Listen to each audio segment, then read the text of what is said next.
নমস্কার, এবিপি আনন্দের উত্তরণ অনুষ্ঠানে আপনাদের সকলকে স্বাগত জানাচ্ছি। আমি শেখর। বিগত দিনে শিক্ষাক্ষেত্রে কি কি উত্তরণ ঘটেছে, কিভাবে ঘটেছে এবং আজকের দিনে ছাত্রছাত্রীরা আগামী দিনে নিজেদের সার্বিক উত্তরণ কিভাবে ঘটাতে পারে সে বিষয়ে সমস্ত প্রশ্নের সঠিক উত্তর পেতে আজ এই বিশেষ অনুষ্ঠান উত্তরণ। আমরা তাই আজ সরাসরি চলে এসেছি Subhash Bose Institute of Hotel Management, Action Area 1, New Town, কলকাতায়। বিগত পর্বগুলিতে আমরা দেখেছি ইনস্টিটিউটের শিক্ষক শিক্ষিকারা এবং আমন্ত্রিত অতিথিরা আমাদের শিখিয়েছেন যে কিভাবে সঠিক ক্যারিয়ার বেছে নিতে হয়, কিভাবে কোন কোন ক্যারিয়ার বেছে নিতে হয়, ক্যারিয়ার ম্যাপিং কি। আজ এই পর্বে আমরা জানবো এদের সাফল্য সম্পর্কে আর কিভাবে সেই সাফল্যের আলোয় আলোকিত হয়ে উঠতে পারে বর্তমানে ছাত্রছাত্রীদের সুন্দর ভবিষ্যৎ। চলুন দেখা যাক।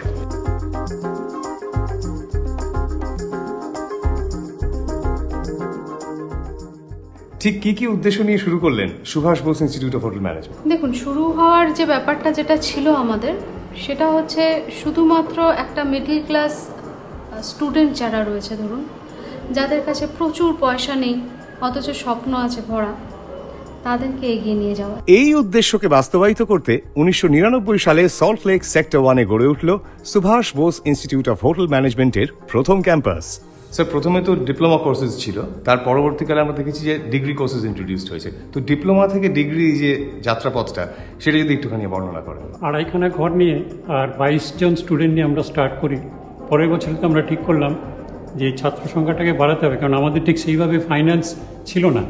যার জন্য আমরা আদা জল খেয়ে লাগলাম যে পরের বছরের একাডেমিক সেশনে কীভাবে আমরা কোত্থেকে স্টুডেন্ট জোগাড় করব। আশেপাশের যে রাজ্য আছে পশ্চিমবঙ্গ ছাড়া, সেখানে আমরা গেলাম, গিয়ে সেখানেতে নেক্সট ইয়ারে কিছু ছাত্র আরও বাড়লো, থার্ড ইয়ারেও ঠিক আরও সংখ্যাটা বাড়লো। যে এই নিজেদের ডিপ্লোমা 3 বছর দিয়ে তো হবে না, আমাদের সেখানে ডিগ্রি বা আরও রেকগনিশনের দরকার। তাতে আমাদের জেদটা আরও চেপে গেল যে কিভাবে ওই লক্ষ্যে পৌঁছানো যায়। 5 বছরের মাথায় আমাদের তখন ছাত্র সংখ্যাটা আরও বেড়ে গেল, যেহেতু শুরু থেকে ইনফ্রাস্ট্রাকচারটা অনেকটা বাড়াতে পেরেছি। তারপরে তো আমরা ইউনিভার্সিটির কাছে গেলাম, যেটা ইউজিসির আন্ডারে। তাদের প্রতিনিধিরা এলো, এসে দেখে আমাদের কলেজকে তারা ডিগ্রি কোর্স চালু করার অনুমতি দিল। ডিপ্লোমা টু ডিগ্রি, এই যে দীর্ঘ যাত্রাপথ, সেখানে আনন্দদায়ক ঘটনাও যেমন ছিল, নিশ্চয়ই বেদনাদায়ক ঘটনাও ছিল। তো মেমোরেবল কোনো ঘটনা যদি আমাদের সঙ্গে শেয়ার করেন। সব থেকে আনন্দ যেটা এবং আরও বেশি উৎসাহ আমাদের দিয়েছিল, আমি একটা ছোট্ট ঘটনা শেয়ার করব। সেটা হচ্ছে যে সেকেন্ড ব্যাচের একটি ছেলে, নামখানার বাড়ি, 3 বছর ডিপ্লোমা করার পর, যে ডিপ্লোমাটা আমরা দিয়েছিলাম, সেই ডিপ্লোমা করার পরেতে সেই ছেলেটা কিচেনে তার চাকরি করার ইচ্ছা ছিল এবং সে পরবর্তীকালে 2 বছর সে বোম্বেতে একটি বড় 5 স্টার হোটেলে চাকরি করে। এবং চাকরি করতে করতে হঠাৎ একদিন সে ফোন করে আমাকে বলল, স্যার জানেন আমি সাউথ আফ্রিকা যাচ্ছি। তো এইরকম দুঃখ বা যতটা পেয়ে, তার থেকে এই ছাত্রদের যে সমস্ত কৃতিত্বটা আমাদের কাছে এসছে, তাতে আমাদের আগামী দিনে আরও বেশি এগিয়ে নিয়ে যাওয়ার জন্য হেল্প করছে। সমস্ত আর্থিক অসুবিধে ছাপিয়ে ছাত্রছাত্রীদের যে সর্বোচ্চ মানের সুযোগ সুবিধা আপনারা প্রদান করেছেন, সেটা কি করে সম্ভব হলো? যেমন একটা উদাহরণ দিতে পারি, একটা বেকারির জন্য সেখানে একটা কাঠের টেবিলের উপরে একটা অ্যালুমিনিয়াম সিট লাগিয়ে স্টেনলেস স্টিলের জায়গায় সেখানে আমরা নিয়ে এসেছিলাম, যাতে করে অন্তত কোনো স্টুডেন্ট পরবর্তীকালে বা ইন্ডাস্ট্রিয়াল ট্রেনিং দেওয়ার সময় কিংবা সে হোটেলে চাকরি করার সময় যাতে কোনোরকমভাবে অপদস্থ না হয়, প্র্যাকটিক্যাল করার সময় তাদের স্মুথনেসটা আসে বা প্রোডাক্ট যেটা তারা শিখছে সেগুলো সঠিকভাবে করতে পারে। এছাড়া কিছু কিছু মেশিনারিজ আস্তে আস্তে আমরা ইন্ট্রোডিউস করলাম। করতে করতে আমরা একটা ছন্দেতে পৌঁছালাম, যখন দেখলাম এটাও যথেষ্ট নয়, আমাদের আরও বেশি যেতে হবে। যদি বৃত্তিমূলক শিক্ষা হিসেবে একটা স্টুডেন্ট যখন কোর্স কমপ্লিট করেছে, যখন একটা বড় 5 স্টার ডিলাক্স হোটেলে জয়েন করবে বা চাকরি করবে, সেখানকার যে পরিকাঠামো, সেখানকার যা সেইটা যাতে পুরোপুরি তাদের কলেজেতেই থাকে, তাদের কাছে গিয়ে সেখানে নতুন কিছু মনে না হয়, সেই হিসাবেতে তখন আমরা নিজেদের পরিকাঠামোগুলো আস্তে আস্তে সেই ইন্ডাস্ট্রি যেরকমভাবে হয় ঠিক সেইভাবে আমরা তৈরি করতে লাগলাম। হ্যাঁ, আমরা হয়তো একসাথে পারিনি, আস্তে আস্তে খেপে আমরা সেই জিনিসটা তৈরি করেছি। শিক্ষাক্ষেত্রে কলকাতার গরিমা তো সর্বজন বিদিত। এই কলকাতার এই গরিমা কি আপনাদের ইনস্টিটিউটকে কোনোভাবে সাহায্য করেছে? দেখুন, প্রত্যেকটা সময় আপনি যদি অনেক আগে চলে যান, তাহলে গেলে দেখবেন যে কলকাতা কিন্তু সবসময় শিক্ষাটাকে ভালোবেসেছে। সে যখন কলকাতায় ইংরেজদের আয়ত্তে ছিল, যখন কলকাতা তৈরি হয়েছে, তখন থেকে আজ পর্যন্ত কলকাতায় কিন্তু শিক্ষার একখানা আবরণ রয়ে গেছে, বাতাবরণ যেটা বলেন আপনারা, সেটা রয়ে গেছে।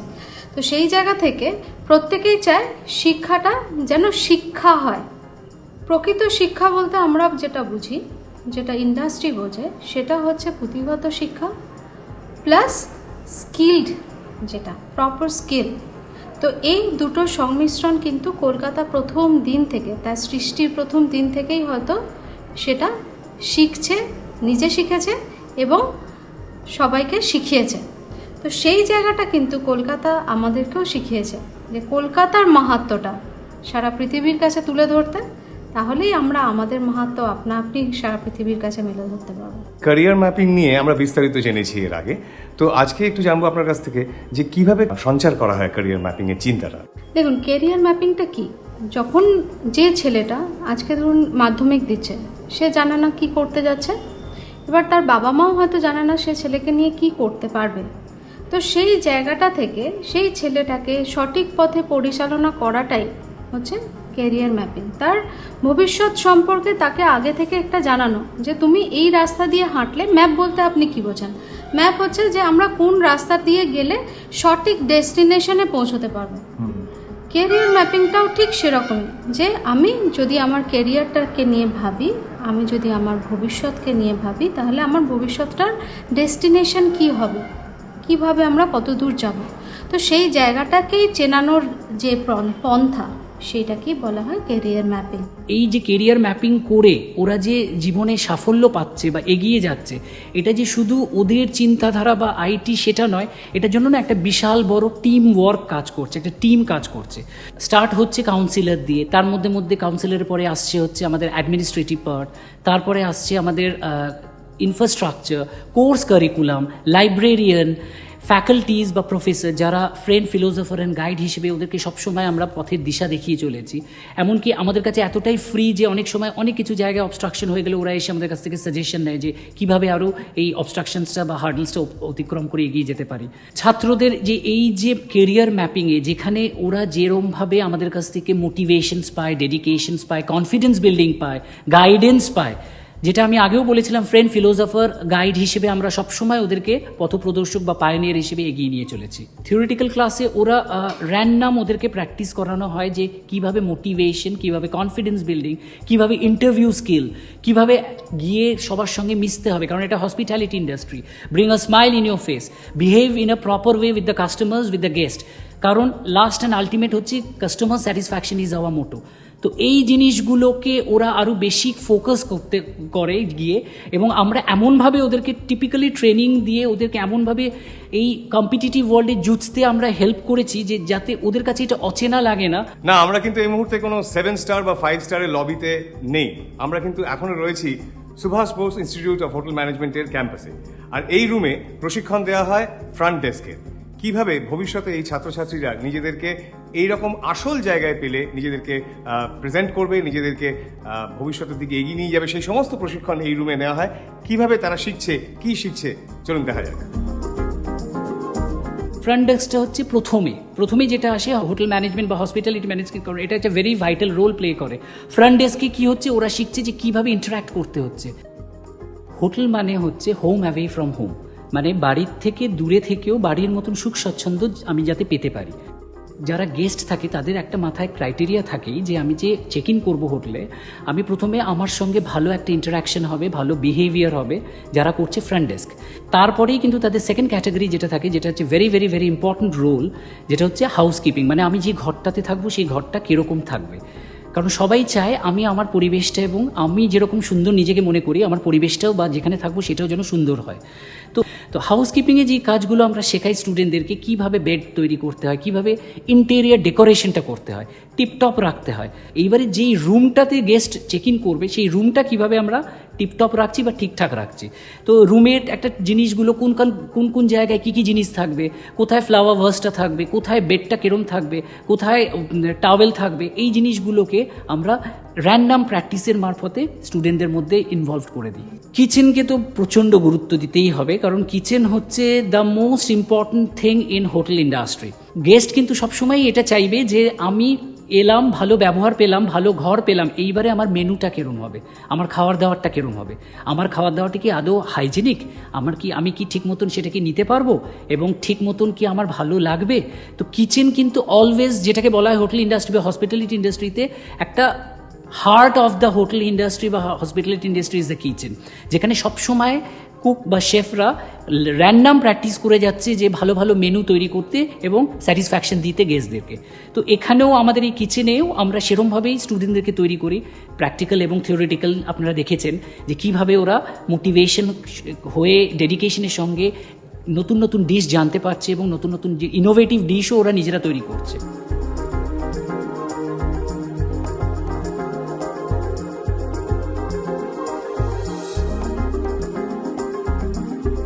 কিচেনের সাথে না F&B প্রোডাকশন এবং F&B সার্ভিস এই দুটোর মধ্যে একটা দারুণ মেলবন্ধন। আপনারা বলতে পারেন দুই ভাই, কারণ কিচেনে কি হচ্ছে, কিচেনে খাবারটা তৈরি হচ্ছে এবং সেই খাবারটা তো ডাইরেক্ট চলে যাচ্ছে না গেস্টদের কাছে, গেস্টদেরকে সার্ভ করা হচ্ছে।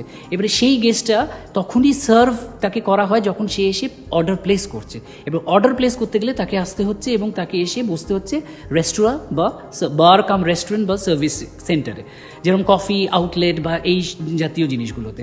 তো এইখানে ছাত্রছাত্রীদেরকে আমরা বা স্টুডেন্টদেরকে আমরা তৈরি করছি, ওরা একদিকে যেরকম শিখছে যে কীভাবে প্রডিউস করতে হয় বা প্রোডাকশন করতে হয় ফুডটাকে, এবং সেটাকেও ঠিকঠাকভাবে কিভাবে ইমপ্রেশন, যেটাকে আমরা বলি first impression is the last impression, customer বা গেস্টদের কাছে ঠিকভাবে ইমপ্রেশনটা রেখে সার্ভ করতে। কারণ আফটারঅল ওদেরকে কিন্তু সার্ভিসের দিকেও আইডিয়া বা নলেজটা রাখতে হবে।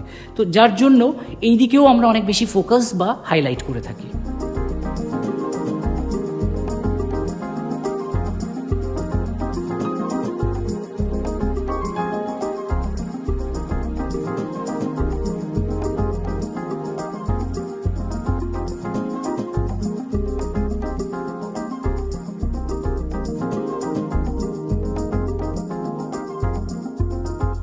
এরমও আছে আমাদের MBA ইন হোটেল ম্যানেজমেন্ট। অনেকে হয়তো ফ্রন্ট সাইডে যেতে ইন্টারেস্টেড নয়। আমি MBA করেছি, আমার কাছে HR বা আমি সেলস অ্যান্ড মার্কেটিং বা ব্যাক অফিসে আমি কাজ করতে ইন্টারেস্টেড, তো সেখানে কম্পিউটারটা তো মাস্ট। তো কম্পিউটারটা আজকালকার দিনে সবার জানা উচিত, বা একটা বেসিক লেম্যানও আজকাল কম্পিউটার জানে। তো বেসিক নলেজটা দেওয়ার জন্য আমাদের কম্পিউটার ল্যাবটাও আমরা রেখেছি, যেখানে নতুন ধরনের কোর্স, যারা BBA BCA যারা আরও অ্যাডভান্স কোর্স করতে চায়, সফটওয়্যার প্রোগ্রামিং বা হার্ডওয়্যার নেটওয়ার্কিং, তারা তো করবেই বা শিখবে। তাছাড়াও যারা হোটেল ইন্ডাস্ট্রি বা হসপিটাল ইন্ডাস্ট্রি, সেই সব স্টুডেন্টদেরও বেসিক নলেজটা যেন কম্পিউটারে দেওয়া হয়। লাইব্রেরিটা তো আমাদের এখানে অনেকেই আছে, স্টুডেন্টরা আসার পরে যেটা হয়, আমাদের ফ্যাকাল্টি বা প্রফেসররা নিজেরাই নোটস বা সেই জিনিসগুলো তৈরি করে, যেটা হচ্ছে সাফিসিয়েন্ট। কিন্তু অনেক সময় আমার মনে হতেই পারে যে না, আমি আরও একটু বেশি, এর থেকেও বেশি কিছু চাইছি, এবং আমি আরও নতুনভাবে নিজেকে আরও গড়ে তুলতে চাইছি, এবং যার জন্য আমার রেফারেন্সের বইয়ের দরকার পড়ছে। যার জন্য আমরা সাউন্ড লাইব্রেরিও রেখেছি, যেখানে নট অনলি ন্যাশনাল ইন্টারন্যাশনাল বুকসও আছে, ওরা এসে এখানে স্টাডি করতে পারে বা নিজেদের এনহ্যান্স করতে পারে নলেজটাকে।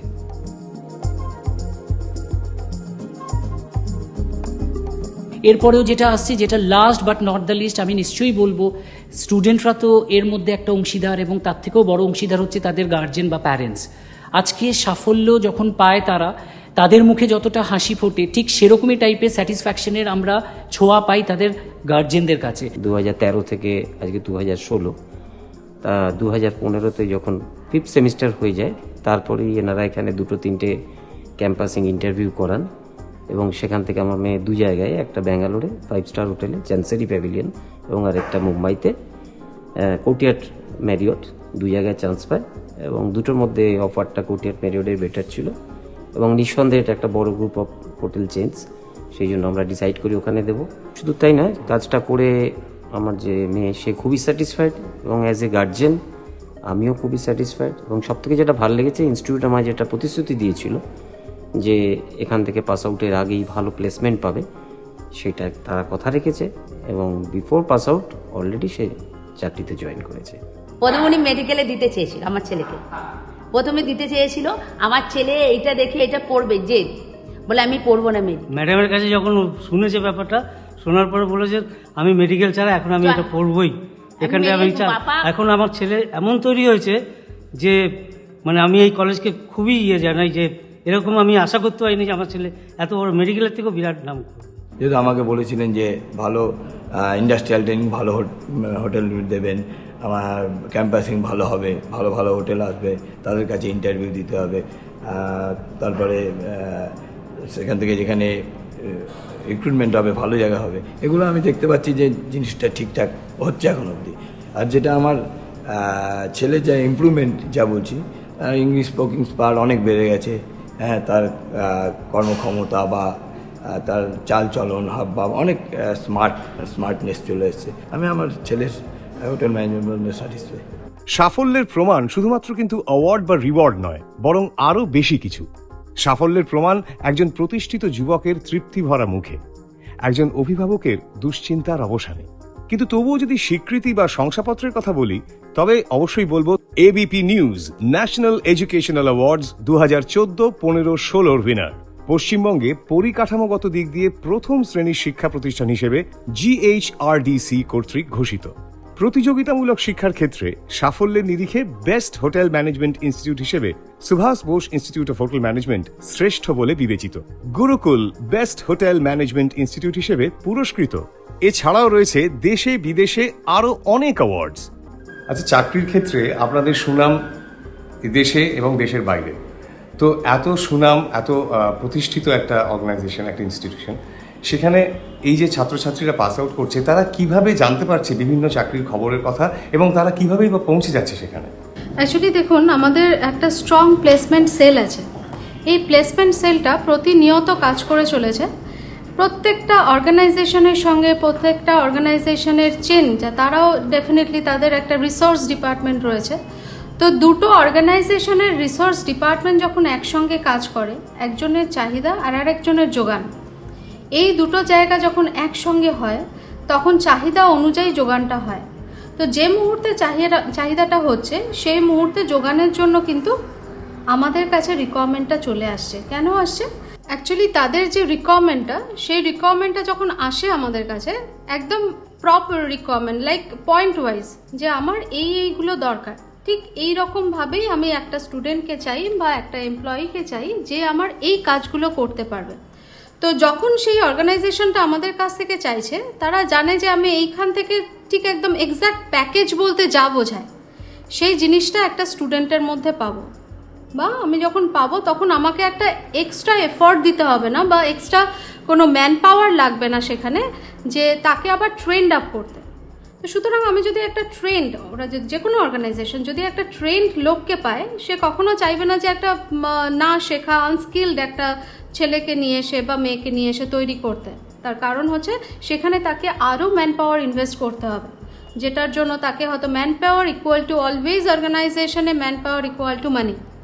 তো সেই জায়গাটা সব সময় কিন্তু আমরা সেরকম সুন্দর ওয়েল স্কিলড স্টুডেন্টই অর্গানাইজেশনকে দিই, ফলে তারা সবচেয়ে আগে যে কোনো রকমের রিকোয়ারমেন্টে তারা সবচেয়ে আগে আমাদের সঙ্গে যোগাযোগ করে। আচ্ছা, পাস আউট করার পর একজন ছাত্র বা ছাত্রী কি ধরনের পোস্ট বা কি ধরনের জীবিকা সে নির্বাহ করতে পারে, আর তার আনুমানিক উপার্জনই বা কত হতে পারে?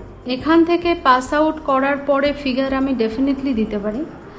তো বিভিন্ন কোর্স আছে, আমি ব্যাচেলার ডিগ্রিটা নিয়েই কথা বলতে পারি। ডিপ্লোমা যেমন ধরুন জাস্ট আফটার ক্লাস 10 যারা আসছে ডিপ্লোমার দিকে, তারা এই ক্লাস 10-এর পরে ধরুন যে পড়ছে, সে ওই 14 থেকে 16,000 টাকা মান্থলি বেতনে সে চাকরিটা করবে। এবার ধরুন যদি ব্যাচেলারে যাচ্ছি, ব্যাচেলারের ওটা স্ল্যাবটা থাকে 18 to 22,000 ইনিশিয়াল স্ল্যাব। মাস্টার্সে আপনি যদি যাচ্ছেন তো সেটা ওই 20 থেকে 22 পর্যন্ত থাকে। তো এইরকম থাকে হচ্ছে রেমুনারেশনের স্ল্যাবটা। আর এছাড়া হসপিটালিটি ইন্ডাস্ট্রি অনেক পার্কস দেয়। সো পার্কস অ্যান্ড রেমুনারেশন তো ডিফারেন্ট, আপনি জানেন। Subhash Bose Institute of Hotel ম্যানেজমেন্টের ভবিষ্যৎ পরিকল্পনা কি? নিজেদেরকে আরও এগিয়ে নিয়ে যাওয়ার, আরও স্টুডেন্টদের হাত ধরে এগিয়ে নিয়ে যাওয়ার, যাতে তারা তাদের ডেস্টিনেশনে ঠিকঠাক মতোভাবে পৌঁছতে পারে। আমরা যেটা স্টুডেন্টদেরকে বলি, বা আমরা নিজেরাও ধরুন যখন আমরা নিজেদের সঙ্গে কথা বলি, প্রত্যেকটা মানুষকেই তো নিজেদের সঙ্গে নিজেকে একটা কথা বলার সময় দিতে হয়, এবং আমরা প্রত্যেকেই বলি কিন্তু নিজেদের সঙ্গে নিজেরা কথা। সেই কথাটা যখন বলি তখন নিজেদেরকেও যেমন বলি স্বপ্নটা জেগে দেখো যাতে সেটা সাকার হয়, বা স্টুডেন্টদেরকেও বলি যে স্বপ্নটা যখন দেখবে সেটা জেগে দেখার চেষ্টা করো। ঘুমিয়ে দেখা স্বপ্ন সত্যি হয় না, কিন্তু জেগে যে স্বপ্ন দেখবে সেটা 100% সবসময়ই সফল হবে যদি তুমি চেষ্টা করো। এই পর্বে আমরা দেখলাম কেমন করে Subhash Bose Institute of Hotel ম্যানেজমেন্টের নিপুণতায় ও যত্নে প্রশিক্ষিত হচ্ছেন আগামী দিনের উন্নততর ভারত গড়ে তোলার কারিগররা। এরপরেও যদি আপনার কোনো প্রশ্ন থাকে, ফোন করুন এই নাম্বারে। আগামী সপ্তাহে এবিপি আনন্দ উত্তরণ অনুষ্ঠানে আবার দেখা হবে। নমস্কার।